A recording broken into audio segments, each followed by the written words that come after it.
Sino ka ba para manggulo rito? Isang katulong lang na galing Doha, nagpapakilalang asawa ng aking anak. Ang boses ni Biyenan si Lourdes ay parang talim na humate sa sikat ng araw sa Taal. Sa tabi niya nakatayo ang asawa kong si Adrian. Yakap ang ibang babae, habang ang anak kong si Mika ay pilit na pinatatawag ng mama sa iba. Sa isang saglit tumigil ang pag-ikot ng mundo ko. Ang maliit at pulang kahon na hawak-hawak ko ay nadulas sa aking nanginginig na mga kamay. Bumagsak ito sa makintab na sahig na gawa sa marmol ng bagong sulyap na resort. Ang tunog ng nabasag na salamin ng mamahaling relo na binili ko sa Doha, regalo ko sana kay Adrian para sa aming muling pagkikita, ay tila sumasabay sa pagkadurog ng aking puso. Ang gintong palamuti nito ay humiwalay gumulong sa sahig at human to sa tapat ng sapatos ng aking asawa. Tiningnan ko ang paligid. Ang marangyang lobby ng resort ay puno ng mga bulaklak, mga makikinang na ilaw at mga bisitang makabihis ng formal. Sa labas, ang lawa ng Taal ay tahimik na kumikinang sa ilalim ng araw ng Batangas. Ang magandang tanawing ito ang dahilan kung bakit ako nagtiis ng 8 taon. 8 taon ng walang katapusang pagod bilang isang nurse sa Doha. 8 taon ng pangungulila ng pagtatrabaho ng double shift sa ilalim ng nakapapasong init ng Middle East, habang tanging ang pangarap na makasama ang aking pamilya ang nagpapanatili sa akin na buhay. Bawat riyal na aking kinita, bawat sentimo ng aking dugo at pawis ay ipinadala ko rito para maitayo ang resort na ito, para sa kinabukasan ng anak kong si Mika. Ngunit ngayon, ang resort na aking ipinundar ay hindi pala para sa aming pamilya. Ito ay naging dekorasyon para sa kasal ni na Adrian at Clarice Evangelista, ang anak ng pinakamakapangyarihang pamilya sa aming lalawigan. Mika, bulong ko halos hindi lumalabas ang boses sa aking tuyong lalamunan. Humakbang ako paitaas sa hagdanan, iniyunat ko ang aking mga kamay na may mga marka ng karayom at pagod. Mika anak, sinanay ito, sinanay Rosa mo. Ngunit ang 6 na taong gulang kong anak ay lumingon sa akin na may takot sa kanyang mga mata. Sa halip na tumakbo patungo sa aking mga bisig, umatras siya at nagtago sa likod ng mamahaling sedang bestida ni Clarice. Hawak-hawak niya ang kamay ng ibang babae habang nakatingin sa aking muka na tila ako ay isang stranger na nagdadala ng panganib. Umalis ka na rito, Rosa, malamig na sabi ni Adrian. Humakbang siya pasulong upang harangan ang aking daan patungo kay Mika. Ang kanyang mukha na dating puno ng mga matatamis na pangako sa video call noong nakaraang linggo ay naging bato. Walang bakas ng pagmamahal, walang kahit munting hiya. Huwag mo kaming ipahiya sa harap ng mga iginagalang naming bisita. Ipahiya na tawa ako ng mapait, isang tunog na mas masakit pa sa iyak. Ako pa ba ang nagpapahiya sa pamilyang ito? Adrian, 8 taon. 8 taon akong nagtiis sa banyagang lupain, hindi bumibili ng kahit anong marangya para sa aking sarili. Halos hindi ako kumain upang maipadala sa inyo ang lahat ng aking sahod. Bawat haligi ng resort na ito, bawat piraso ng lupa na kinatatayuan ninyo, ngayon ay galing sa aking pawis. At ngayon, sasabihan mo ako na umalis dahil ikakasal ka sa ibang... Nagsimimulang magbulong-bulungan ang mga bisita. Ang mga sulyap ng panghuhusga at tsismis ay tila mga palaso na tumatarak sa aking likod. Naramdaman ko ang matinding hiya. Ngunit mas matindi ang galit na nag-aapoy sa aking dibdib. Lumapit si Biyenan Lord, may hawak na baso ng mamahaling alak, at tiningnan ako mula ulo hanggang paa na may halong pandidiri. Huwag kang mag-iskandalo rito, Rosa. Tapos na ang papel mo sa pamilyang ito. Isang katulton ka lang naman sa Doha na nagpadala ng kaunting pera. Si Clarice ang nagligtas sa amin sa utang at siya ang tunay na nag-alaga kay Mika habang ikaw ay nagpapakasaya sa ibang bansa. Nagpapakasaya, hinarap ko siya ng buong lakas, ang aking mga kamao ay nakakuyom.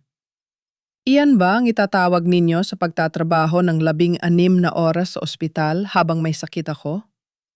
Iyan ba ang pagpapakasaya habang umiiyak ako gabi-gabi dahil hindi ko mayakap ang aking anak? Kayo ang kumuha ng lahat ng mayroon ako. Kayo ang nagnakaw ng aking buhay. Bago ko pa natapos ang aking sinasabi, may inabot sa aking mukha si Adrian. Isang piraso ng papel na may pulang selyo ng korte. Basahin mo ito, Rosa. Sabi ni Adrian, ang kanyang boses ay walang kaunting emosyon. 3 taon na ang nakalipas nang maanol ang kasal natin. Nareto ang opisyal na desisyon ng korte. Legal na akong malaya at legal na akong ikakasal kay Clarice ngayon. Wala ka ng karapatan sa akin kay Mika o kahit sa resort na ito. Napatitig ako sa papel. Ang aking pangalan ay nakasulat doon kasama ang aking lagda sa ibaba. Isang lagda na hinding-hindi ko ginawa. Ang aking isip ay mabilis na nagbalik sa nakaraan 3 taon na ang nakalipas nang magpadala si Adrian ng mga dokumento sa Doha na nagsasabing kailangan ng aking pirma para sa mga permit ng resort. Niloko nila ako. Ginamit nila ang aking tiwala upang ipapirma ang sarili kong kamatayan sa pamilyang ito. Peke ito sigaw ko habang pinupunit ang aking lalamunan. Kailanman ay hindi ko pinirmahan ang pagpapawalang bisa ng kasal natin, Adrian. Paano mo nagawang nakawan ako ng asawa ng karangalan at higit sa lahat ng aking anak? Tiningnan ko si Clarice. Ang kanyang mukha ay maputla, ang kanyang mga kamay ay nanginginig habang nakahawak sa kanyang tiyan. Parang may alam siya, ngunit nanatili siyang tahimik, hindi makatingin sa aking mga mata. Sumenya si Lourdes sa mga security guard ng resort. Ilabas ninyo ang baliw na katulong na yan. Baka makasira pa sa napakahalagang araw ng aking anak at ng pamilya Evangelista. 2 malalaking lalaki na nakauniporme ang agad na sumunggab sa aking magkabilang braso. Sumigaw ako, nagpumiglas ng buong lakas, ngunit ang aking katawan na pagod mula sa mahabang biyahe mula Doha ay walang laban sa kanilang lakas. Mika-mika anak si nanay ito. Sigaw ko habang hinihila ako pababa ng hagdanan. Huwag kang maniwala sa kanila. Mahal ka ni nanay. Ngunit mabilis na hinarangan ni Lord ang paningin ni Mika habang si Adrian naman ay umakbay kay Clarice upang ipakita sa lahat na sila na ang bagong pamilya. Ang pamilyang itinayo sa ibabaw ng aking mga abo. Kaladkad ng mga gwardiya, dinala ako palabas ng marangyang lobby sa harap ng mga mapanghusgang mata ng mga mayayaman at makapangyarihang tao ng probinsya. Itinapon nila ako palabas ng malaking gintong tarangkahan ng resort na aking binayaran. Kasabay ng aking pagbagsak sa lupa ang langit ng Batangas ay biglang nagdilim. Isang malakas na kulog ang gumising sa natutulog na lawa ng Taal at ang malakas na ulan ay nagsimulang bumuhos ng walang awa. Ang aking murang maleta ay inihagis sa basang kalsa at bumukas ito at nagkalat ang aking mga simpleng damit sa putikan. Nakaluhod ako sa gitna ng ulan, basang-basa ang mga luha ko ay humalo sa malamig na patak ng tubig ulan. Sa tabi ko, nakalatag ang nabasag na relo mula sa Doha. Ang mga kamay nito ay huminto sa pag-ikot tila sumasabay sa aking buhay na huminto na rin sa sandaling ito. Tumingin ako sa saradong gate ng resort na may nakasulat na aking pangarap habang ang aking puso ay unti-unting napuno ng isang bagong damdamin. Hindi na ito takot o lungkot. Ito ay ang nababagang apoy ng determinasyon na bawiin ang lahat ng ninakaw sa akin. Isang matalim na kulog ang yumanig sa buong lawa ng Taal. Tila gumigising kay Rosa mula sa kawalan ng malay sa gilid ng basang kalsada. Unti-unti niyang idinilat ang kanyang mga mata, ngunit ang tanging nakita niya ay ang dilim ng gabi at ang walang awang patak ng ulan na humahampas sa kanyang mukha. Masakit ang kanyang buong katawan. Ang marangyang gintong tarangkahan ng resort ay nakasara na malayo at hindi na niya maabot. Sa tabi niya, ang kanyang murang maleta ay nakahandusay sa putikan, basang-basa at tila nawala na rin ng buhay tulad ng kanyang pag-asa. Susubukan niyang tumayo, ngunit ang kanyang mga tuhod ay nanginig at muling bumigay. Sa gitna ng kawalan ng pag-asa, isang pamilyar na tunog ng makina ng tricycle ang bumasag sa ingay ng ulan. Huminto ang sasakyan sa kanyang tapat. Isang babaeng may hawak na payong ang mabilis na bumaba at nang mamukhaan siya nito, nadinig ni Rosa ang isang malakas na singhap. Diyos ko, Rosa! Ikaw ba yan? Si Teresa iyon, ang kanyang matalik na kaibigan, mula pa noong bata sila na ngayon ay nagmamay-ari ng isang maliit na panaderya malapit sa simbahan ng Taal. Walang pag-aalinlangang binuhat ni Teresa ang basang maleta ni Rosa at tinulungan siyang makatayo upang isakay sa tricycle. Pagkarating sa panaderya, sinalubong sila ng mabangong amoy ng mainit na tinapay at kape. Ang init na nagmumula sa pugon ay unti-unting nagpalamig sa nanginginig na katawan ni Rosa. Pabilis siyang binalot ni Teresa ng isang tuyong tuwalya at binigyan ng malinis na damit upang makapagpalit.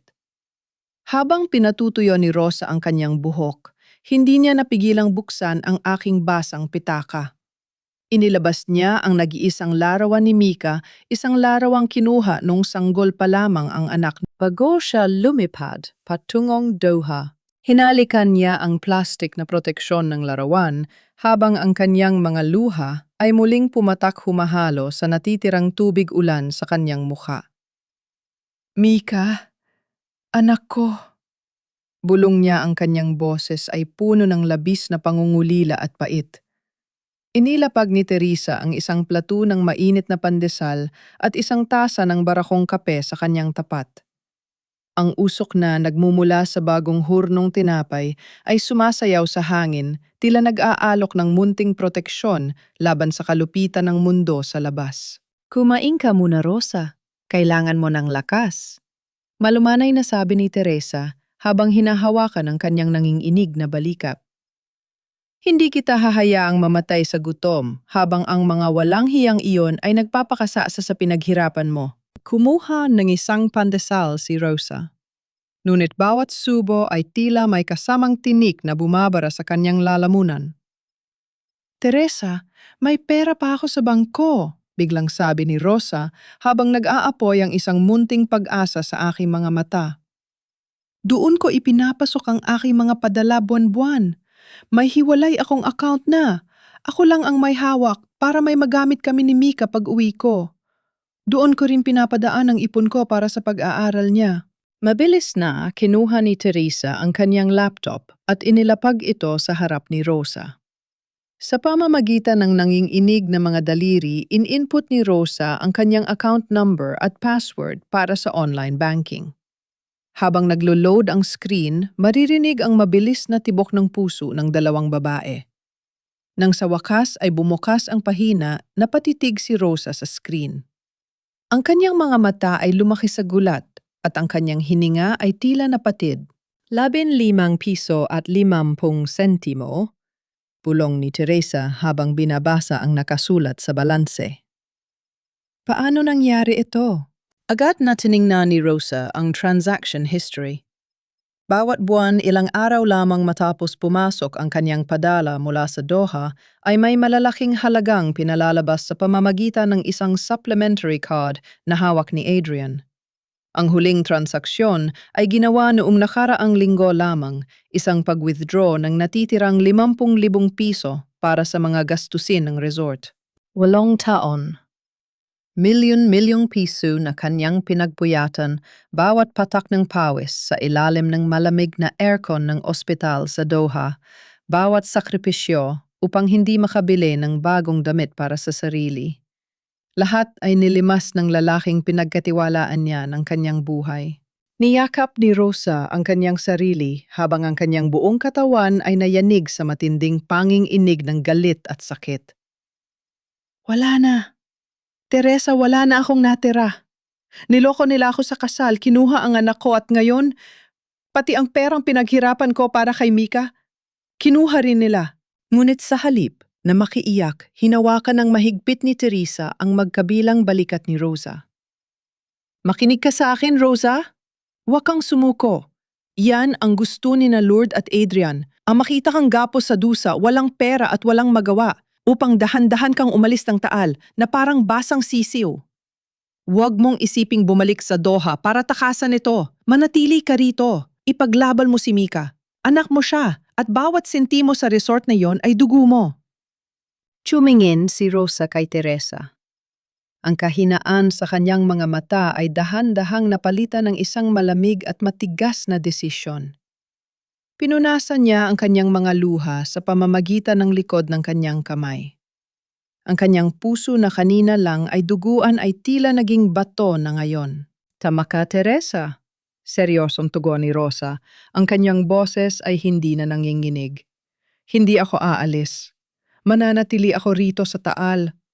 Kung kailangang dumanak ang luha at pawis ko muli, gagawin ko, ngunit sa pagkakataong ito, para na sa aking katarungan. Nang gabing iyon, habang natutulog ang buong bayan sa ilalim ng ulan, tumayo si Rosa sa tabi ng bintana sa ikalawang palapag ng panaderya.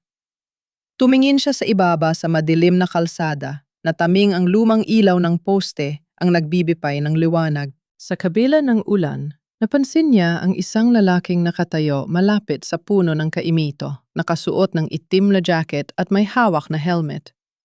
Nakatinggala ito sa bintana ng panaderya. Nang mapansin ng lalaki na nakatingin si Rosa, mabilis itong sumakay sa kanyang motorsiklo at pinasibad ito palayo. Siya ay pinatatauran ng mga tao ni Lourdes. Ang digmaan ay opisyal nang nagsimula. Ang malalakas na tunog ng kampana ng simbahan ng Taal ay umalingangaw sa buong bayan, sumasabay sa mabibigat na hakbang ni Rosa patungo sa klinika ng komunidad. Para kay Rosa, ang tunog na iyon ay hindi lamang tawag sa panalangin. Ito ay tila paalala na may natitira pang pag-asa sa kabila ng dambuhalang pader ng kasinungalingan na nakapaligid sa kanya. Dahil sa kanyang 8 taong karanasan bilang nurse sa Doha at ang kanyang mga hawak na sertipiko, hindi nahirapan si Rosa na matanggap sa klinika. Agad siyang tinanggap ng namumunong doktor na labis na humanga sa kanyang kakayahan. Ang trabahong ito, ang magiging unang panangga ni Rosa, isang paraan upang patunayan sa batas na kaya niyang buhayin ang kanyang anak ng mag-isa nang hindi umaasa sa kahit isang sentimo mula sa pamilya manalang. Kinahaponan habang nagpapahinga si Rosa sa ilalim ng malilim na puno ng kalachuchi sa labas ng klinika, isang pamilyar na maliit na figura ang kumuha ng kanyang pansin. Si Mika yon nakasuot ng uniforme sa paaralan. Hawak ang kamay ni Yaya Helen, ang matagal ng kasambahay ng mga manalang. Hindi napigilan ni Rosa ang kanyang sarili. Tumakbo siya palabas ng gate ng klinika, ang kanyang puso ay mabilis na tumitibok sa pananabik. Mika? Mika? Anak ko! Huminto si Mika. Ngunit nang makita niya si Rosa sa halip ng ngumiti ang mukha ng bata, ay napuno ng matinding takot at galit. Agad na umatras si Mika sa likod ni Yaya Helen, hawak-hawak ang laylayan ng palda nito. Ilayo ninyo ako sa kanya, Yaya Helen. Sigaw ni Mika, ang kanyang boses ay nanginginig sa takot. Sabi ni Lola masama siyang babae. Iniwan niya kami ni Papa para sumama sa ibang lalaki sa abroad. Hindi niya ako mahal. Ang bawat salita ng bata ay parang isang matalim na kutsil. Yun na paulit-ulit na tumatarak sa puso ni Rosa. Halos mawalan siya ng lakas upang huminga. Sa sandaling yon, isang puting bulaklak ng kalachuchi ang dahan-dahang nalaglag sa balikat ni Mika habang pilit siyang hinihila ni Yaya Helen palayo. Ang bulaklak na yon na simbolo ng kawalang malay ng bata ay tila nadumihan ng mga kasinungaling ang itinanim sa kanyang isip. Mika, hindi totoo yan. Bulong ni Rosa habang umaagos ang luha sa kanyang mga pisingi.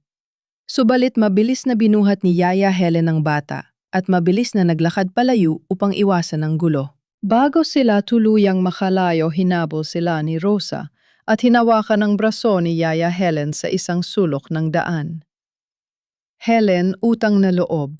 Pagsusumamo ni Rosa, ang kanyang boses ay puno ng pait. 8 taon kang kasama sa bahay na yon. Alam mo kung gaano ko kamahal ang anak ko? Bakit ganyan ang tingin sa akin ni Mika? Tumingin sa paligid si Yaya Helen, tila natatakot na may makakita sa kanila ng mga tao ni Lord. Nang masigurong ligtas, bumuntong hininga siya na may kasamang luha sa mga mata. Patawad, Rosa. Wala akong magawa, bulong ni Helen. Si Ma'am Lourdes ang may utos ng lahat. Sinabi niya kay Mika na lahat ng mga laruan, damit at perang ipinapadala mo buwan-buwan ay galing kay Mang Clarice. Sinabi nila sa bata na ikaw ay nagpapakasaya lamang sa ibang bansa at tuluyan na siyang kinalimutan. Kung hindi ako susunod, tatanggalin nila ako sa trabaho. Nang marinig iyon, parang gumuho ang langit sa ulo ni Rosa. Ang galit na kanina lang ay nag-aapoy ay dahan-dahang naging isang malamig na determinasyon. Pagbalik niya sa panaderya ni Teresa, agad na binuksan ni Rosa ang kanyang lumang maleta. Hinalugog niya ang mga papel at natagpuan ang mga kopya ng international shipping receipts mula sa Doha. Tiningnan niya ang mga pangalan ng tumanggap. Lourdes Manalang, lahat ng binuat. Kumpagod lahat ng mga liham na isinulat ko gabi-gabi para kay Mika. At lahat ng mga regalong pinag-ipunan ko, lahat ay tinanggap ni Lourdes. Ngunit binago ang pangalan ng nagbigay upang maging si Clarice sa paningin ng bata. Niyakap ni Rosa ang kanyang sarili habang ang aking buong katawan ay nanginginig sa pot. Hindi niya hahayaang magpatuloy ang kalupitang ito. Kailangan niyang gibain ang pader ng kasinungalingan na binuo ni Lourdes. Habang nakaupo si Rosa sa gilid ng higaan, isang pamilyar na boses ang narinig niya mula sa pinto. Si Chasu Joseph, iyon ang kura paroko ng simbahan ng Taal na dahan-dahan kaming pinuntahan ni Teresa. Tiningnan ni Chasu Joseph si Rosa nang may malalim na habag sa kanyang mga mata. Lumapit siya at hinawakan ang nanginginig na kamay ng nurse. Anak, malumanay na sabi ng pare, huwag mong hayaang lamunin ng galit ang iyong puso. Magtiwala ka. Ang katarungan ay may sariling paraan upang lumabas at ang katotohanan ay laging may proteksyon sa ilalim ng bubong ng Panginoon. May mga bagay na hindi nakikita ng mata ngayon, ngunit malapit ng ihayag. Ang mga salita ng pari ay tila may dalang misteryo na hindi pa lubos na maunawaan ni Rosa. Ngunit ito ay nagbigay sa kanya ng lakas upang magpatuloy sa laban. Isang maliit na kurba sa dulong, titik ng kanyang lagda sa computer screen, ang pumukaw sa atensyon ni Rosa. Humarap siya kay Mark, ang kanyang kaibigan na nagtatrabaho sa opisina ng Rehistro Sibil ng Bayan. Mark, tingnan mo ang lagdang ito, bulong ni Rosa habang tinuturo ang dokumentong may mambubutas na selyo. Ito ang aking lagda, ngunit hindi ko ito ginawa para sa dokumentong ito. Siniyasat ni Mark ang digital na kopya ng Special Power of Attorney, SPA, na ginamit ni Adrian upang isampa ang kaso ng pagpapawalang bisa ng kasal. Pagkatapos ng ilang minutong pagsusuri sa pamamagitan ng pag-zoom ng larawan, umiling ang lalaki na may halong pagkaawa. Falsifikasyon ito, Rosa, seryosong paliwanag ni Mark. Kinuha nila ang orihinal mong lagda mula sa dokumentong ipinadala mo nung 3 taon na ang makalipas iyong papel, kung saan pinapayagan mo si Adrian na pamahalaan ang pagpapatayo ng resort. Ginamit nila ang isang tiwaling notaryo publiko upang palabasin na narito ka sa bansa at sumasang-ayon sa annulment nang hindi ka man lang nakakatanggap ng subpina mula sa korte. Naramdaman ni Rosa ang biglang panlalamig ng kanyang mga kamay. Ngunit sa pagkakataong ito, hindi ito dahil sa takot, kundi dahil sa matinding galit. Napagtanto niya ang lahat. Ang tiwalang ibinigay niya kay Adrian, ang pag-asang binuo nila habang siya ay nagpapakasakit sa ibang bansa, lahat ay ginamit ng sarili niyang asawa upang gumawa ng isang krimen laban sa kanya. Gusto ko ng sertipikadong kopya ng lahat ng dokumentong ito, Mark, determinadong sabi ni Rosa. Lalaban ako! Kinahaponan ng linggong iyon, matapos ang kanyang shift sa klinika, naglalakad si Rosa malapit sa makasaysayang simbahan ng Taal. Habang naglalakad, nakita niya sina Bien, Lourdes at Clarice nakakalabas pa lamang sa pinto ng simbahan. Marangya ang suot ng dalawang babae, ngunit napansin ni Rosa ang kakaibang kilos ni Clarice. Hawak-hawak nito ang kanyang tiyan, namumutla at tila nahihirapang humakbang. Biglang napasigaw sa sakit si Clarice at bumagsak sa sementadong daanan ng simbahan. Sa isang saglit, nakita ni Rosa ang kaunting dugo na dahan-dahang gumuhit sa laylayan ng mamahaling bestida ni Clarice. Nagkaroon ng bulong-buluman sa paligid. Ngunit sa halip na tulungan ang kanyang manugang si Lord, ay lumingon sa paligid na may takot sa kanyang mga mata. Natatakot siya sa sasabihin ng mga kapitbahay at sa mga tsismis na maaaring makasira sa reputasyon ng pamilya.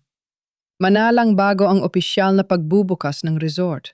Iwanan mo muna siya riyan, tumawag ka ng driver. Utos ni Lord sa kasamang katulong habang mabilis na lumalayo upang iwasan ang mga taong nagsisipag lingunan. Huwag tayong mag-iskandalo rito sa harap ng simbahan. Baka mabalita pa sa barangay. Ang kawalan ng puso ni Lourdes ay nagpatindig ng balahibo kay Rosa. Ngunit nanaig ang kanyang propesyonal na tungkulin bilang isang nurse.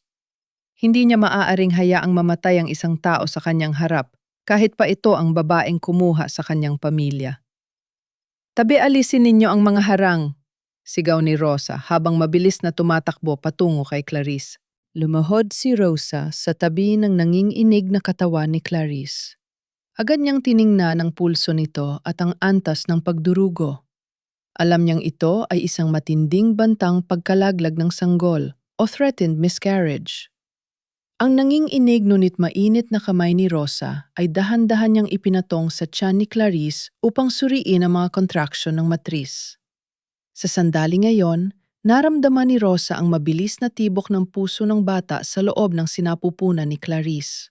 Ito ay isang inosenteng buhay na walang kasalanan sa kasakiman ng pamilya Manalang. Huminga ka ng malalim, Clarice. Huwag kang matakot, narito ako. Bulong ni Rosa habang iniaayos ang posisyon nito upang mabawasan ang presyon sa matris. Tinulungan ng ilang mabubuting mamamayan si Rosa upang mabilis na madala si Clarice sa klinika na malapit lamang sa simbahan. Sa loob ng klinika, mabilis na nakipag-ugnayan si Rosa sa doktor upang mag-administer ng pampakapit at iba pang kinakailangang gamot. Sa loob ng 2 oras ng matinding kaba sa wakas, ay naging matatag ang kondisyon ni Clarice at ng kanyang sanggol. Habang natutulog si Clarice sa kama, tiningnan ni Rosa ang kanyang medical chart. Bilang isang bihasang nurse, napansin niya ang isang malaking mansa ng katotohanan, ang sukat ng paglaki ng bata sa sinapupunan ni Clarice ay nagpapakita na siya ay nasa 10 linggo na ng pagbubuntis. Ngunit si Adrian at Clarice ay nagkakilala lamang ayon sa pampublikong kwento noong nakaraang 2 buwan. May malaking lihim na itinatago si Clarice mula kay Adrian. Dahan-dahang idinilat ni Clarice ang kanyang mga mata. Nang makita niya si Rosa na nakatayo sa tabi ng kanyang kama, ang mga luha ay mabilis na pumatak mula sa kanyang mga mata. "Bakit mo ako iniligtas, Rosa?" Bulong ni Clarice, ang kanyang boses ay nanginginig sa labis na hiya at pait. Ako ang naging dahilan kung bakit nasira ang pamilya mo. Ako ang kumuha sa asawa mo.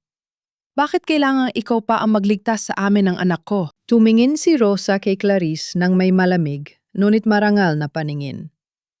Nurse ako, Clarice, at higit sa lahat isa akong ina.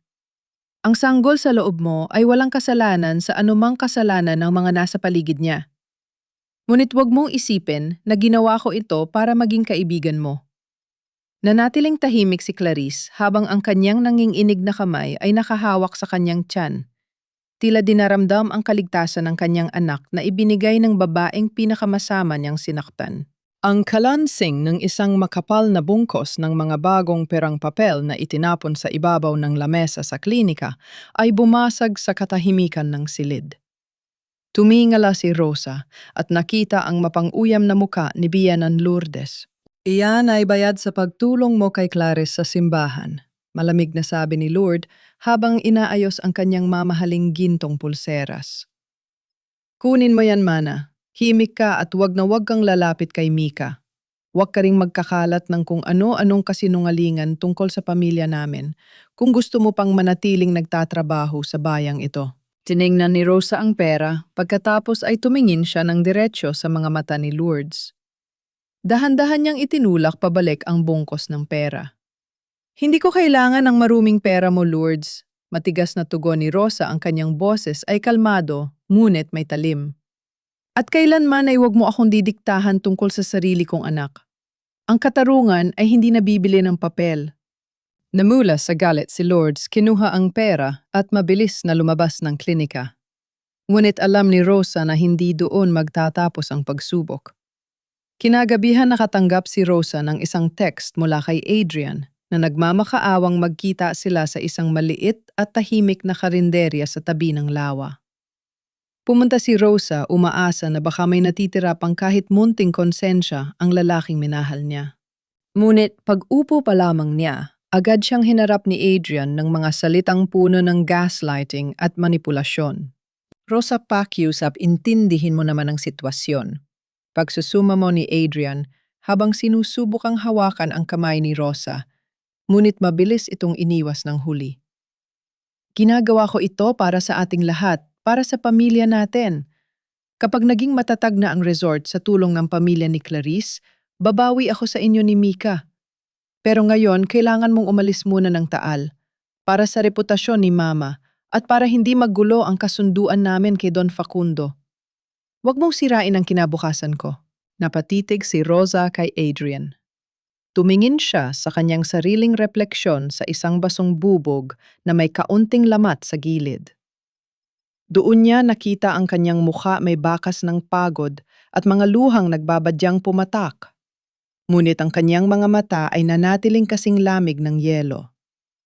Napagtanto niya na ang lalaking ito ay wala ng pag-asa. Siya ay isang haring walang korona, isang henong sunod-sunuran sa kanyang ina. Ibebenta mo ang sarili mo para sa pera, Adrian. Sabi ni Rosa, ang kanyang boses ay tila bulong, ngunit sapat na upang patigilin ang mundo ni Adrian. Pero hindi ko ibebenta ang aking anak. Bago pa makasagot si Adrian, kinuha ni Rosa ang baso ng tubig at buong lakas na isinaboy ang nilalaman nito sa mukha ng lalaki. Tumayo si Rosa at mabilis na naglakad palabas. Bago siya tuluyang lumayo, pinindot niya ang stop sa kanyang telpo o nalihim niyang binuksan upang i-record ang buong pag-uusap. Mayroon na siyang matibay na patunay ng pagtatangka nilang suhulan at ilayo siya sa kanyang anak. Habang naglalakad si Rosa sa isang madilim at makitid na eskinita patungo sa panaderya ni Teresa, biglang may dalawang lalaking nakasuot ng itim na jacket ang humarang sa kanyang daan. "Hoy, nurse!" sabi ng isa habang pinaglalaroan ng isang kahoy na pamalo. "Sabi ng amo namin, umalis ka na raw sa Taal habang nakakalakad ka pa." Bago pa sila makalapit, isang pamilyar na boses ang sumigaw mula sa kabilang dulo ng iskinita. Si Teresa iyon, kasama ang dalawang barangay tanod na may dalang mga sulo at batuta. Nang makita ang mga otoridad, mabilis na tumakas ang dalawang lalaki sa dilim, ligtas na nakabalik si Rosa. Ngunit ang gabi ay naging mahaba at puno ng kaba. Kinaumagahan, habang nag-aayos si Rosa ng mga gamot sa klinika, isang mamahaling itim na kotse ang huminto sa tapat ng pinto. Isang lalaking nakabarong ang bumaba at pumasok sa klinika. "Magandang umaga, Nurse Rosa," galang nabati ng lalaki na nakilala ni Rosa bilang sekretaryo ni Don Facundo Evangelista, ang ama ni Clarice. "Ipinatatawag po kayo ni Don Facundo sa kanilang mansion. Nais niya kayong kausapin ng personal tungkol sa nangyari sa kanyang anak." Ang paanyaya ay hindi tunog ng isang pagbabanta, ngunit alam ni Rosa na ang pagpasok sa teritoryo ng mga evangelista ay parang paglakad sa ibabaw ng nagbabagang uling. Gayunpaman, wala siyang balak na umatras. Ang mahinang kalansing ng susi habang pinipihit ito ni Padre Joseph sa lumang kandado ng pinto ng opisina ng parokya ay tila nagbigay ng kakaibang bigat sa dibdib ni Rosa. Matapos matanggap ang imbitasyon mula sa sekretaryo ni Don Facundo, napagpasyahan ni Rosa na dumaan muna sa simbahan upang humingi ng gabay. Nakita siya ni Padre Joseph na nagdarasal ng mag-isa sa harap ng dambana, may mga luhang dumadaloy sa kanyang mga pisngi, ngunit may determinasyon sa kanyang mga mata. Agad siyang pinapasok ng pare sa loob ng pribadong silid. "Maupo ka, Rosa," malumanay na sabi ni Padre Joseph habang tinuturo ang isang lumang upuang kahoy. Humarap ang pari sa isang lihim na cabinet sa dingding at naglabas ng isang lumang kahon na gawa sa mahogany na nababalot ng kupas at dumi ng pulang pelus. Maingat niya itong inilapag sa ibabaw ng lamesang kahoy sa pagitian nila. "Padre, ano po ito?" tanong ni Rosa habang nakatitig sa kahon, na tila ba may buhay ito sa loob. Pumuntong hininga ang pari at pinatong ang kanyang kamay sa kahon. "Ito ang huling habilin ng iyong biyenang lalaki si Tomas bago siya namatay, 4 na taon na ang nakalipas." Rosa alam ni Tomas ang tunay na ugali ng kanyang asawang si Lourdes. Alam niya na ang kasakiman ni Lourdes ay maaaring magdala ng kapahamakan sa karangalan ng pamilya at sa kinabukasan ninyo ni Mika. "Bago siya bawian ng buhay sa ospital habang ikaw ay nagpapakasakit sa Doha, lihim niya akong ipinatawag." Napatitig si Rosa kay Padre Joseph, halos hindi makapaniwala sa kanyang mga naririnig. Gumawa siya ng isang notriadong huling habilin o will sa tulong ng isang matapat na abogado mula sa ibang bayan at 2 iginagalang na saksi na narito pa rin sa Taal hanggang ngayon, patuloy ng pare. "Ipinagkatiwala niya sa akin ang kahon na ito. Ang mahigpit na bilin niya, ibigay ko lamang ito sa iyo kapag ikaw ay tuluyan ng nakabalik mula sa Doha o kung sakaling magkaroon ng matinding panganib sa karangalan at kaligtasan mo at ng iyong anak. Sa tingin ko, dumating na ang tamang panahon." Sa nanginginig na mga kamay, dahan-dahang binuksan ni Rosa ang kahon. Ang amoy ng lumang papel at alikabok ay sumalubong sa kanyang ilong. Sa loob nito nakalatag ang isang makapal na dokumento na may opisyal na selyo ng gobyerno at mga lagda ng mga saksi. Binasa ni Rosa ang bawat salita habang ang bawat pangungusap ay tila nag-iiwan ng malim na marka sa kanyang isipan. Ang lupang kinatatayuan ng resort sa tabi ng lawa ng Taal. Basa ni Rosa sa kanyang sarili, ang kanyang boses ay nanginginig sa matinding emosyon.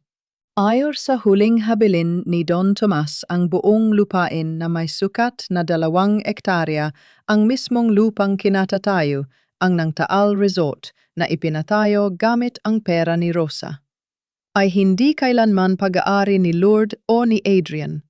Ito ay direktang ipinamana ni Don Tomas sa kanyang nag-iisang apo si Mika Manalang. At dahil si Mika ay isang minor de edad pa lamang, si Rosalinda Manalang ang opisyal na itinalaga bilang tanging legal na tagapangalaga o guardian at administrator ng buong ari-arian hanggang sa sumapit si Mika sa edad na 18 taon. Ibig sabihin, walang karapatan si Lourdes o si Adrian na ibenta, ipangutang o iparenta ang lupain ng walang nakasulat at aprobadong pahintulot mula kay Rosa. Napahawak si Rosa sa kanyang dibdib habang ang mga luha ng labis na pasasalamat ay pumatak sa papel. Sa ilalim ng lahat ng kasakiman at kalupitan ni Lourdes at Adrian, ang kanyang namayapang biyanang lalaki ay nag-iwan ng isang buhay na panangga para sa kanila ni Mika.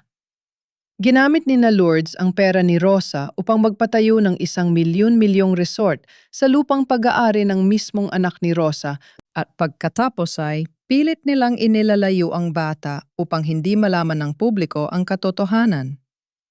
Ang kasal kay Clarice ay isang desperate move upang gamitin ang impluensya ng pamilya Evangelista para pekein ang mga titulo ng lupa. Sa ilalim ng kahon, may nakita pa si Rosa na isang maliit na bagay.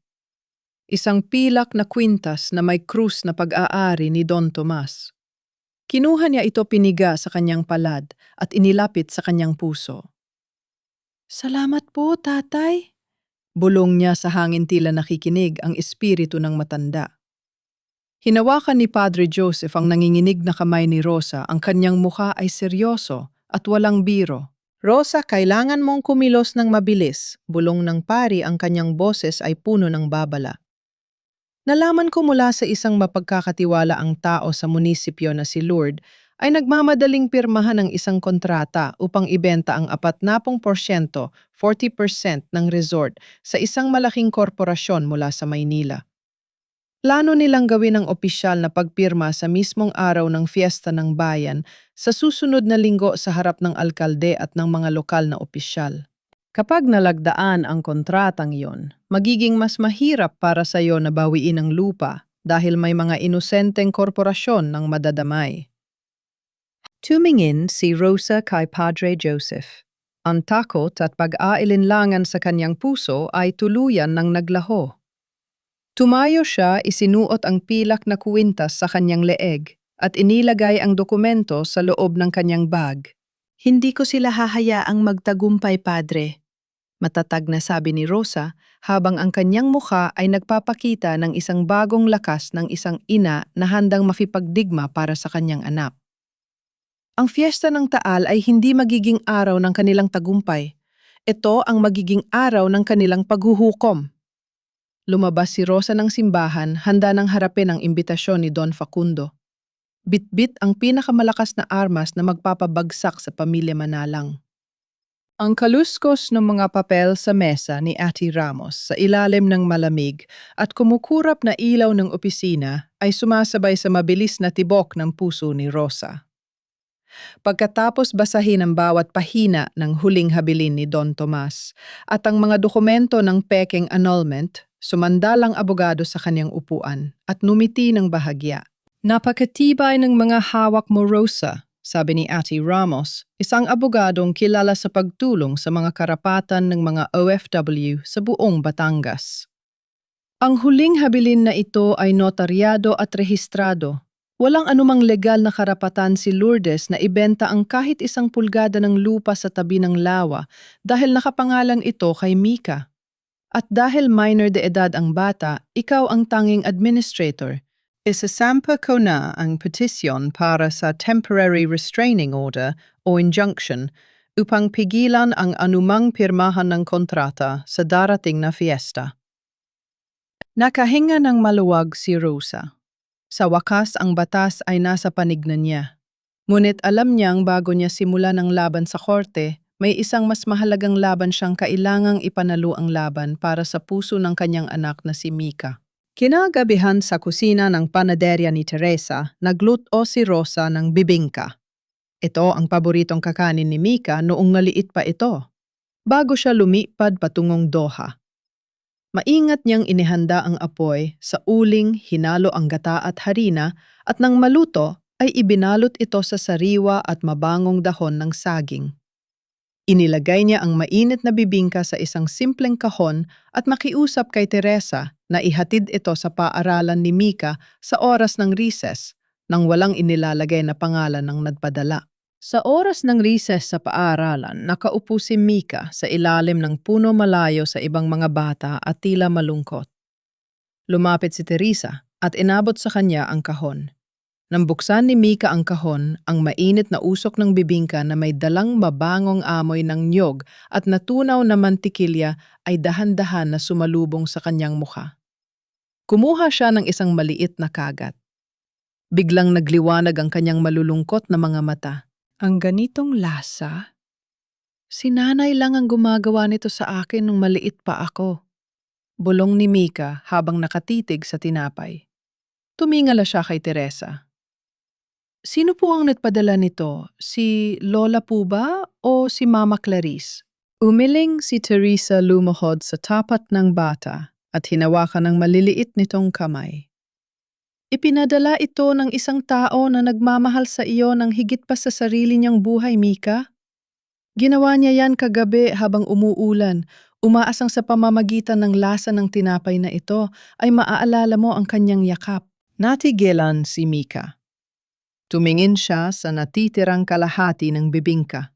Sa halip na itapon nito tulad ng madalas na utos sa kanya, ni Lord kapag may ibinibigay si Rosa, maingat niyang ibinalot muli ang tinapay sa dahon ng saging at inilagay sa loob ng kanyang bag upang itabi. Sa labas ng gate ng paaralan, nakatayo si Rosa sa likod ng isang puno lihim na pinagmamasdan ang kanyang anak.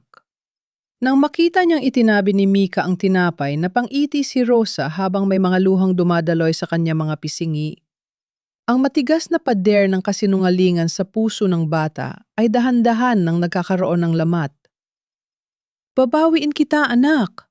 Bulong ni Rosa sa hangin bago tahimik na naglakad palayo. Habang pabalik si Rosa sa klinika, biglang nag-vibrate ang kanyang telepon o sa loob ng bulsa. Isang mensahe mula sa isang hindi kilalang numero ang lumitaw sa screen. Rosa, magkita tayo sa lumang cabin sa dulo ng lawa ng Taal mamayang 6:00 ng gabi. Mag-isa ka lang na pumunta. Huwag mong ipapaalam kahit kanino kung gusto malaman ang katotohanan tungkol kay Adrian at Clarice. Napatitig si Rosa sa screen. Ang kanyang puso ay bumibilis ang tibok.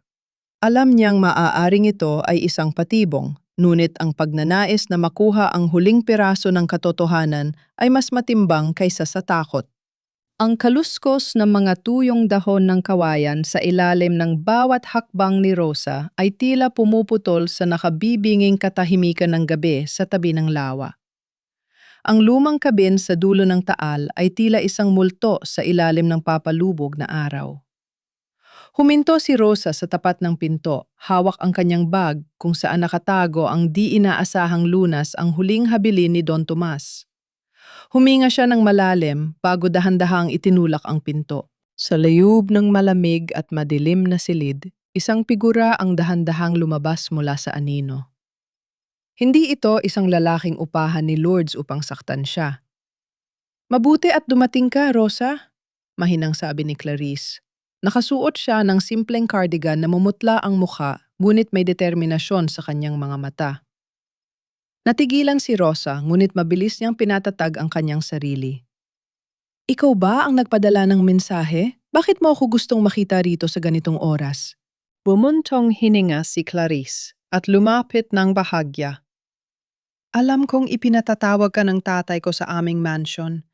Ayokong magkausap tayo doon dahil puno ng mga mata at taingan ni Lourdes ang paligid ng pamilya ko. Rosa, pakiusap, makinig ka muna sa akin. Alam kong galit ka sa akin at may karapatan ka. Ngunit gusto kong malaman mo na hindi ko kailanman ninais na sirain ang pamilya mo." "Hindi ninais." Bahagyang tumaas ang boses ni Rosa.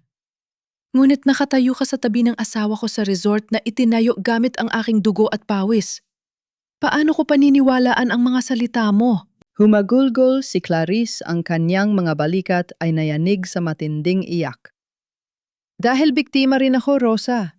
Pinilit ako ng tatay ko na pakasalan si Adrian upang makuha ang permits ng lupa at pagsamahin ang aming mga negosyo.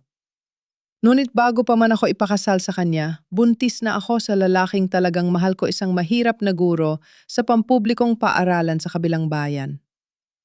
Natigilan si Rosa. Ang galit sa kanyang puso ay biglang napalitan ng matinding gulat. "Nalaman ni Lourdes ang tungkol sa aking pagbubuntis." Patuloy ni Clarice habang pinapahid ang kanyang mga luha. "Ginamit niya ito upang bantaan ako. Sabi niya kung hindi ako papayag na pirmahan ang kasal at ang kasunduan sa paglilipat ng ilang lupain ng aking pamilya, ibubunyad niya sa tatay ko at sa buong bayan na hindi kay Adrian ang dinadala ko. Alam mo kung gaano kahigpit ang tatay ko, Rosa? Papatayin niya ako at ang sanggol ko kapag nalaman niya ang katotohanan." Tumingin si Rosa kay Clarice. Sa mukha ng babaeng itinuturing niyang kalaban, wala siyang nakikitang kasakiman. Ang nakikita lamang niya ay ang takot ng isang ina na naghahangad na protektahan ang kanyang anak. Ang matinding gupit ng tadhana ay naglapit sa dalawang babaeng kapwa pinagsamantalahan ng iisang demonyo. Dahan-dahang lumapit si Rosa. Ang nanginginig ngunit mainit niyang kamay ay dahan-dahang humawak sa kamay ni Clarice.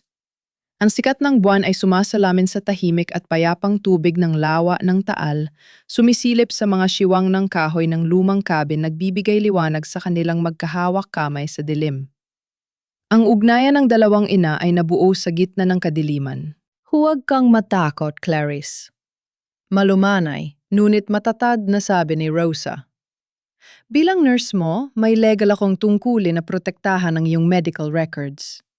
Walang sinuman ang maaring gumamit ng iyong pagbubuntis upang tanging tapatan ka ng takot.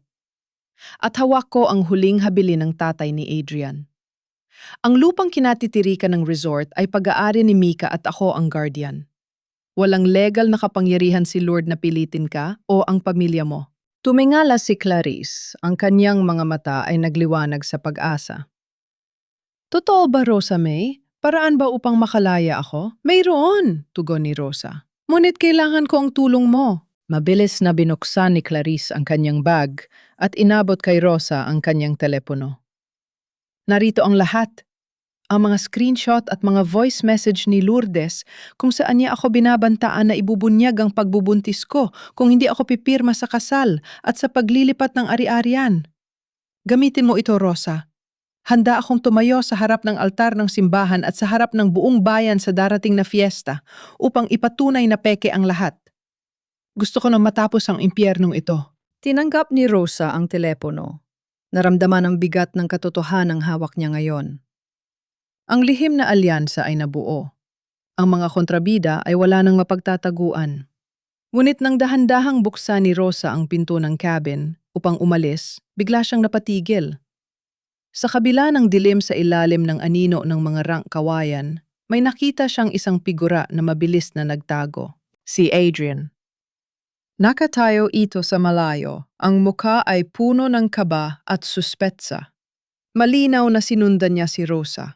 Bagamat hindi siya lumapit dahil sa takot ang kanyang nakatitig na mga mata sa dilim, ay tila nagbabadya na ang kalaban ay nagsisimula ng makaramdam ng panganib. Mabilis na itinago ni Rosa ang telepono ni Clarice sa loob ng kanyang cardigan at naglakad palayo ng buong tapang. Ang ugong ng makina ng sasakyan ni Adrian ay gumiit sa kalsada habang mabilis niyang pinatatakbo ito palabas ng bayan patungong Maynila. Ngunit bago sumapit ang tagpong ito ang umaga, ay nagsimula sa isang marangyang pagtitipon. Sa lobby ng resort, nandoon si Bien, ang Lourdes, nakasuot ng kanyang pinakamahusay na mga hiyas, at nagdaraos ng isang grand press conference sa harap ng mga lokal na mamamahayag. Buong pagmamalaki niyang inanunsyo ang nalalapit na pagpirma ng kontrata sa isang malaking korporasyon mula sa Maynila sa darating na fiesta upang ibenta ang bahagi ng resort. Para kay Lourdes, ito na ang katuparan ng kanyang pangarap na marating ang rurok ng kapangyarihan at yaman. Ngunit habang nagaganap ang selebrasyon, palihim na nagpunta si Adrian sa opisina ng parokya ng simbahan upang kumpirmahin ang ilang dokumento ng lupa. Doon niya nadiskubre na ang cabinet ay nabuksan at ang huling habilin ng kanyang ama ay wala na. Agad na naintindihan ni Adrian, hawak na ni Rosa ang patunay na wala silang legal na karapatan sa lupain ng resort. Sa tindi ng takot at panik, alam ni Adrian na babagsak ang buong pamilya kapag nalaman ito ng pamilya Evangelista at ng mga mamumuhunan. Sa kanyang desperasyon, nagpasya si Adrian na gamitin ang kanyang huling baraha si Mika. Mabilis siyang pumunta sa paaralan ni Mika, niloko ang guro na may family emergency, at pilit na kinuha ang bata kahit na umiiyak ito. Sa klinika, nagtatrabaho si Rosa nang biglang pumasok si Teresa na hingal at namumutla ang muka. Rosa si Adrian, sigaw ni Teresa habang hinahawakan ang dibdib. Kinuha niya si Mika sa paaralan ng walang paalam, sabi ni Yaya Helen. Mabilis na pinasibad ni Adrian ang sasakyan patungo sa direksyon ng highway papuntang Maynila. Gagamitin niya ang bata upang pilitin kang isuko ang mga papeles. Naramdaman ni Rosa ang biglang pag-ikot ng mundo. Ang takot na mawala ang kanyang anak ay tila yelo na nagpalamig sa kanyang dugo. Ngunit sa halip na mawala ng lakas ang tapang ng isang ina, ay biglang nag-alab sa kanyang puso. Hindi siya makakalayo, Teresa. Matatag na sabi ni Rosa, ang kanyang boses ay malamig ngunit puno ng kapangyarihan. Mabilis na inilabas ni Rosa ang kanyang telepo at binuksan ang isang espesyal na application. Nung nasa Doha pa siya, bumili si Rosa ng isang maliit na GPS tracker na mukhang laruang keychain. Nang ihatid ni Teresa ang bibingka kay Mika nung nakaraang araw, lihim nitong isinabit ang keychain sa backpack ng bata. Sa screen ng kanyang telepo, lumitaw ang isang kumukurap na berdeng ilaw na gumagalaw ng mabilis sa mapa patungo sa exit ng South Luzon Expressway. Teet, teet, teet. Ang main diog at regular na tunog mula sa tracker app ay tila isang ticking time bomb sa loob ng kotse ni Adrian. Ngunit para kay Rosa, ito ang taming ilaw ng pag-asa na naglalabas ng asul na liwanag sa madilim na sandali ng kanyang buhay. Nasa exit siya ng Expressway, Teresa, sigaw ni Rosa.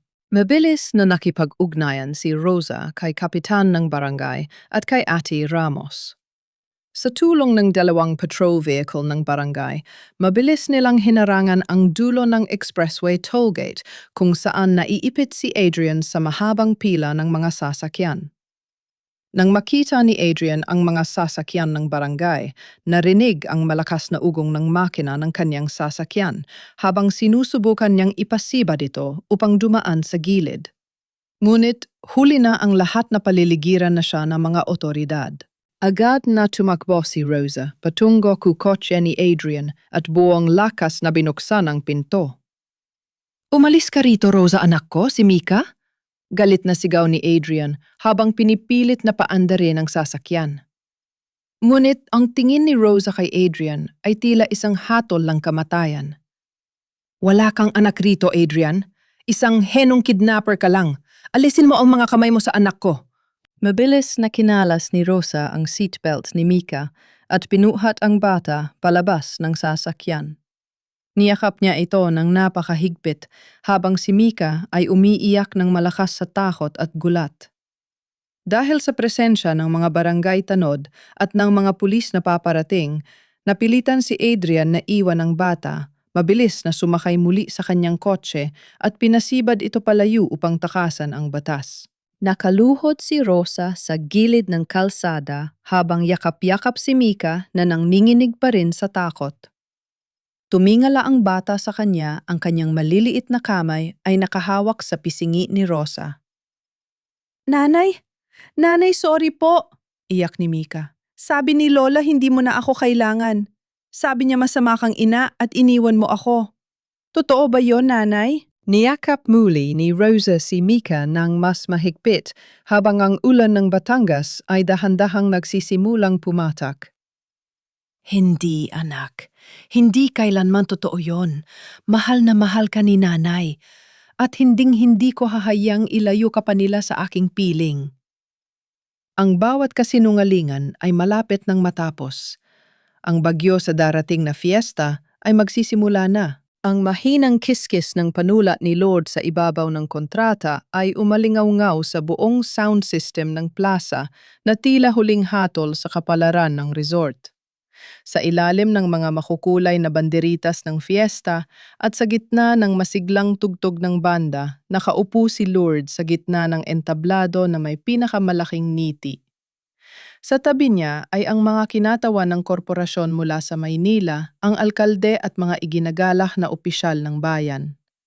Hawak na niya ang ballpen, handa ng pirmahan ang kontrata na magbibigay sa kanya ng milyon-milyong piso at magpapasok sa kanya sa alta sosyedad. Ngunit bago pa man dumapo ang dulo ng panulat, sa papel ang masiglang tugtog ng fiesta ay biglang natigil. Ang mga speaker ng simbahan na nakakonekta sa buong plaza ay naglabas ng isang pamilyar at malumanay na boses. Boses iyon ni Rosa.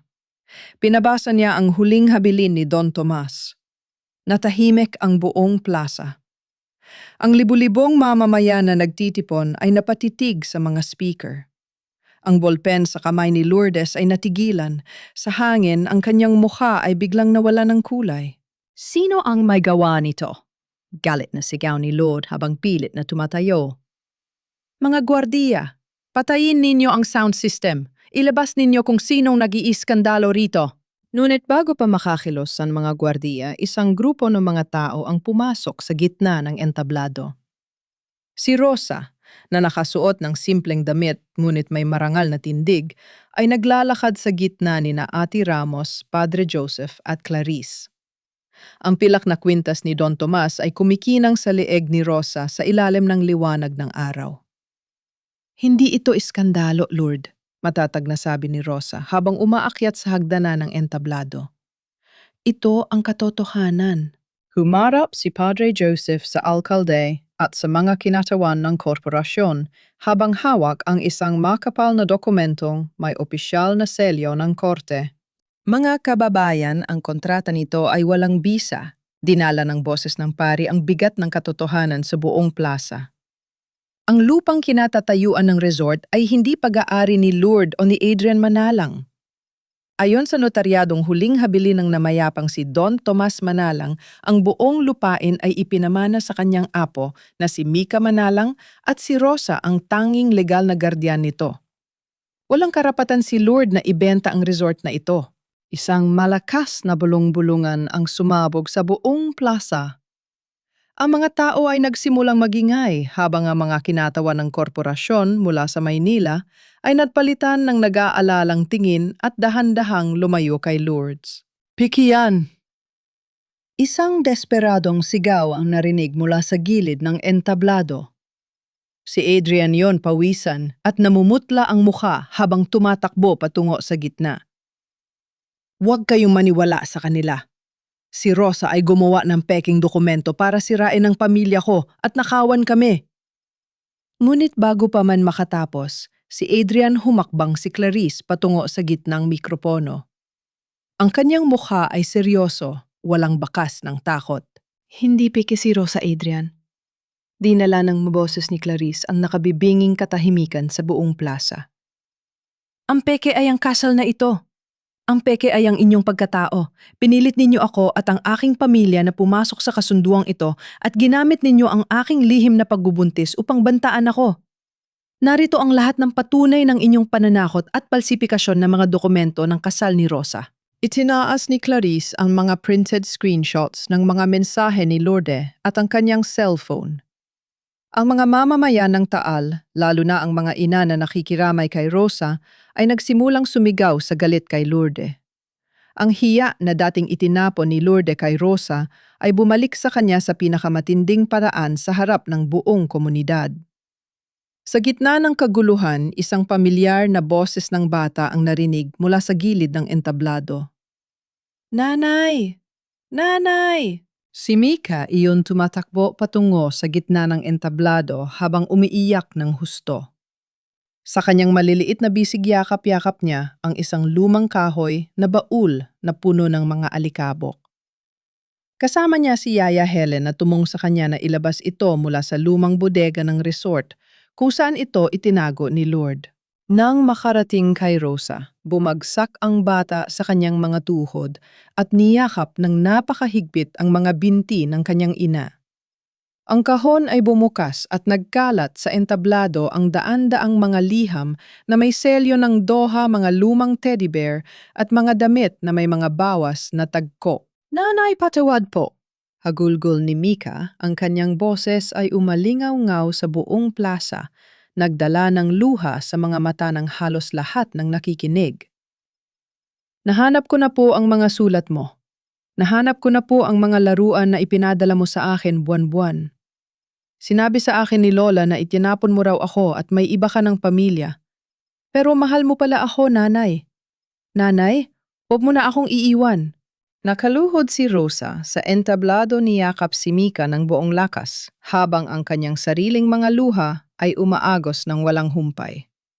Sa sandaling iyon, ang makukulay na papel at banderitas ng fiesta na isinasaboy ng hangin ay dahan-dahang nalaglag sa kanilang dalawa. Ito ang pinakamatamis at pinakamagandang tagpo ng kanilang muling pagsasama, isang walang katulad na yakap ng pagpapatawad at pagmamahal ng mag-ina na hindi kayang sirain ng anumang kasinungalingan. Hinding-hindi kita iiwan, ana, bulong ni Rosa habang hinahalikan ng buhok ng bata. Narito na si nanay, ligtas ka na.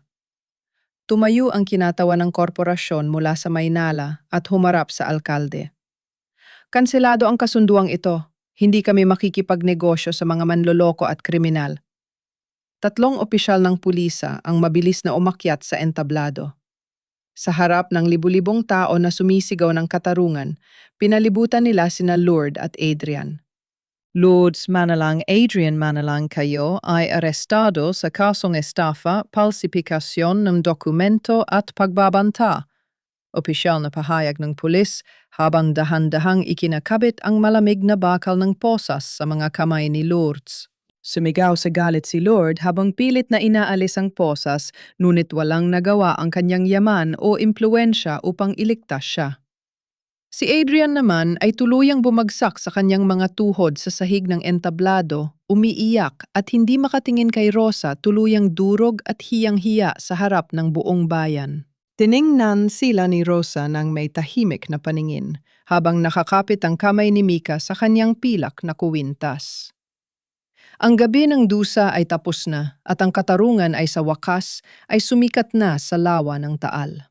Ang mahinang tunog ng mga alon ng lawa ng Taal na dahan-dahang humahampas sa mga bato sa gilid ng dalampasigan ay tila isang oyayi na nagdadala ng kapayapaan sa buong baybayin. Ang madilim at marahas na bagyo ng nakaraang linggo ay tuluyan ng lumipas iniwan ng isang malinaw at payapang langit sa Batangas. Sa loob ng silidalaw ng kulungan ng probinsya, nakaupo si Rosa sa tapat ng makapal na salamin. Sa kabilang panig ay si Adrian, namumutla payat at may mga matang puno ng pagsisisi.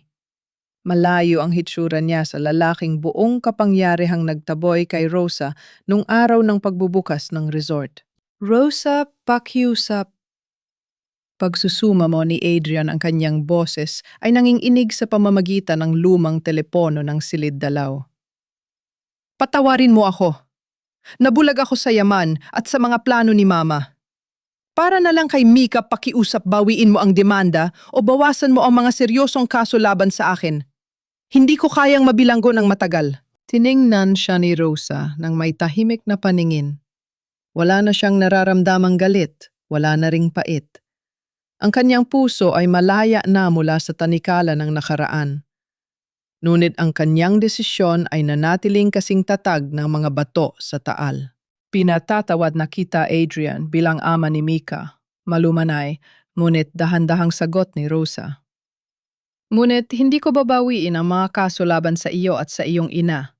Ang batas ay batas at kailangan mong harapin ang parusa sa mga krimeng ginawa ninyo sa akin. Ang katarungang ito ay hindi lamang para sa aking kapayapaan, kundi para maging aral kay Mika na ang bawat masamang desisyon ay may karampatang kaparusahan. Ito ang huling regalo ko sa iyo upang magkaroon ka ng pagkakataong magbago. Ibinaba ni Rosa ang telepono at tumayo hindi na lumingon muli habang si Adrian ay nanatiling nakatungo at umiiyak sa likod ng rehas. Ang kanyang desisyon ay nagpakita ng kanyang ganap na paglaya at karangalan bilang isang babae at isang ina. Pagkalipas ng ilang araw ang resort sa tabi ng lawa ay opisyal nang binuksan muli. Ngunit sa pagkakataong ito, hindi na ito ang marangyang lugar para lamang sa mga mayayaman. Pinalitan ni Rosa ang pangalan nito sa Kalinga Resort. Bukod sa pagiging isang magandang bakasyunan, ang resort ay nagsisilbi na rito ngayon bilang isang wellness center at nagbibigay ng libreng legal at medical na konsultasyon para sa mga pamilya ng mga OFW. Nais ni Rosana ang bawat patak ng kanyang pawis sa Doha ay magbunga ng tulong at proteksyon para sa iba pang mga ina na nagpapakasakit sa ibang bansa. Bago magsimula ang bagong yugto ng resort, dumaan si Clarice sa klinika upang mapaalam. Nakasuot siya ng maluwag na damit may munting niti sa kanyang mga labi at tila nakalaya na rin sa matinding kontrol ng kanyang ama. Plano niyang lumipat sa isang tahimik na bayan sa Laguna upang doon palakihin ang kanyang anak kasama ang lalaking tunay niyang mahal. Salamat, Rosa, bulong ni Clarice habang mahigpit na niyakap ang nurse. Kung hindi dahil sa tapang mo, baka hanggang ngayon ay nakakulong pa rin ako sa kasinungalingan at takot. Iniligtas mo ang buhay ko at ang buhay ng anak ko. Ngumiti si Rosa at hinawakan ang magkabilang balikat nito. Mag-ingat kayo palagi, Clarice. Karapat-dapat kayong maging masaya. Nang hapon na iyon, habang ang araw ay dahan-dahang lumulubog sa likod ng bulkang Taal, nakaupo si Rosa sa isang swinging chair, nakahoy sa ilalim ng malilim na puno ng kalachuchi. Ang mabangong amoy ng mga puting bulaklak ay sumasayaw sa hangin dahan-dahang nalalaglag sa damuhan. Tumakbo si Mika patungo sa kanya. Ang kanyang mga mata ay nagniningning sa kaligayahan. Ngunit bago umupo sa tabi ng kanyang ina, dahan-dahang kinuha ng bata ang kanang kamay ni Rosa. Inilapit ni Mika ang likod ng kamay ni Rosa sa kanyang sariling noo, ang tradisyonal na pagmamano upang humingi ng pagpapala.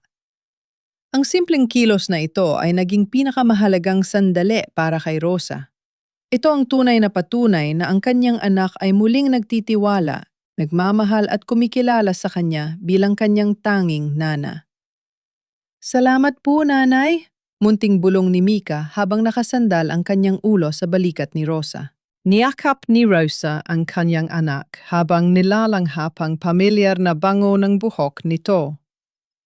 Tumingin sila sa malawak na lawa ng taal na kumikinang sa ilalim ng ginintuang liwanag ng huanghon. Ang walang taon ng dusa, ang sakit ng pagtatrador at ang malamig na ulan ng kawalan ng pag-asa ay tuluyan ng natapos. Ang dalawang mag-ina ay magkahawak kamay na tumayo at naglakad sa tabing lawa na iiwan ng kanilang mga bakas sa basang buhangin. Patungo sa isang bagong simula na puno ng kapayapaan at tagasa.